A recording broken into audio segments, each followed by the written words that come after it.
Constructive. Serving a useful purpose, tending to build up. Constructive. In law, constructive means derived by inference implied by operation of law, not obvious or explicit. Constructive. Mathematics, relating to, based on, or denoting mathematical proofs, which show how an entity may in principle be constructed or arrived at in a finite number of steps. Constructive. If advice, criticism, or actions are constructive, they are useful and intended to help or improve something. Constructive. Intended to help someone or improve understanding. Constructive. Useful and likely or intended to improve something. A constructive dialogue, discussion, meeting.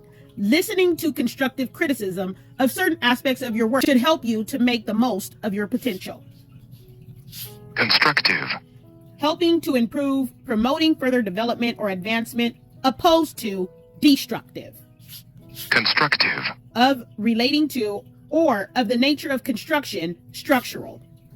Constructive, adjective, 1670s, derived by interpretation not directly expressed but inferred, from French constructif, or directly from medieval Latin constructivus, from Latin construct, past participle, stem of construere, to heap up, from assimilated form of com, with, together, see con plus strere, to pile up, from Proto-Indo-European root steri, to spread, meaning pertaining to construction, is form of 1817, sense of having the quality of constructing, is from 1841, especially contributing helpfully, related, constructively, constructiveness, constructive criticism is attested by 1841, originally in theology and philosophy. Constructive criticism has frequently secured in various departments of scientific inquiry positive results, the value of which cannot be overestimated.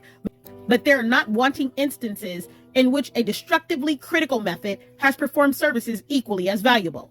Groundless hypotheses, unwarrantable theories, and baseless prejudices required to be swept away so that a constructive criticism might operate freely and successfully. The Christian Ambassador Volume, 1871. It later was extended to education and became personal. Constructive criticism points out a specific deficiency and suggests a specific remedy. It is destructive in tearing down the wrong, but constructive in replacing value. Such criticism will afford the teacher the satisfaction of having a definite basis on which to work. George M. Baker, Constructive Supervision, in the American School Board Journal, February 1918. Entries linking constructive. Con, word-forming element, meaning together with, sometimes merely intensive. It is the form of com used in Latin before consonants. Steri, also stir, Proto-Indo-European root, meaning to spread. It forms all or part of words like consternate, consternation, construct, construction. Destructive. Causing great and irreparable harm or damage. Destructive. Tending to refute or disparage, negative and unhelpful. Destructive. Causing destruction, ruinous. Destructive. Designed or tending to hurt or destroy. Destructive. Causing or able to cause damage. Destructive. Destructive power, the destructive power of nuclear weapons. Destructive.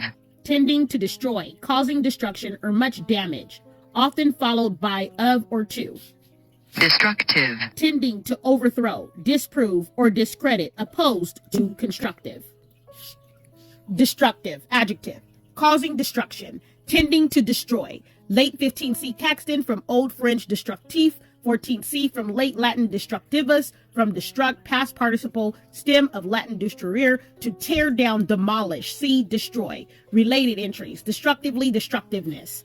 Destroy, verb. 1200 destroying, later destroying, to overthrow, lay waste, ruin, from Old French destruere, destroy, ravage, lay waste. 12C modern French detruire, from Vulgar Latin destrugere, source of Italian destrugere, fashioned, influenced by destructus, from Latin destruere, tear down, demolish, literally unbuild, from down, see destruere, to pile, build, from the Proto-Indo-European stru, extended form of root steri, to spread, from c. 1300 as to kill, slay, also to pull down, demolish what has been built, also bring to naught, put an end to, related, destroyed, destroying. Divide et impera, or divide and rule, divide and conquer tactics, have undeniably been employed to sow internal conflicts and strife. In the annals of history, there exists a profound irony that cannot be overlooked.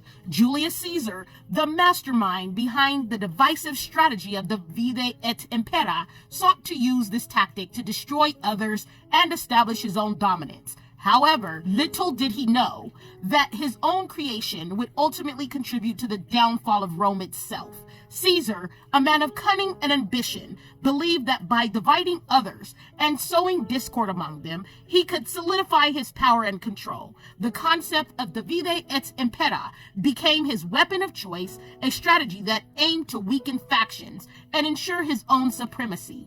Yet, in this quest for dominance, he unwillingly laid the foundation for Rome's demise.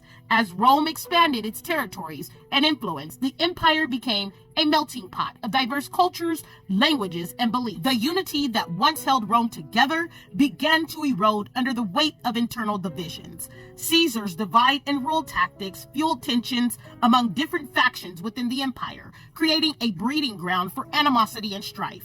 The once mighty Roman Empire, known for its strength and resilience, began to crumble from within. The very divisions that Caesar had exploited to further his own agenda now consumed Rome, tearing at its fabric and weakening its foundation. The empire, once a symbol of power and grandeur, became a shadow of its former self. The irony lies in the fact that the very strategy Caesar employed to destroy others ultimately contributed to the downfall of the empire he sought to protect. The internal conflicts and divisions that he sowed with the divide et impera proved to be Rome's undoing. The empire's inability to overcome these divisions and unite as one collective force ultimately led to its demise. This historical irony serves as a powerful reminder of the destructive nature of divisive tactics. It highlights the inherent flaw in seeking to destroy others by dividing. Caesar's legacy, marred by the unintended consequences of his own strategy, teaches us a valuable lesson about the long-term repercussions of sowing discord and exploiting divisions. Oh, America, I'm sure you have begun to reflect on this irony and perhaps now even regret repeating the Roman mistakes of the past. History has shown us that the pursuit of power through division is a dangerous path, one that ultimately leads to self-destruction, and your delusions of supremacy pride have seemingly become your downfall.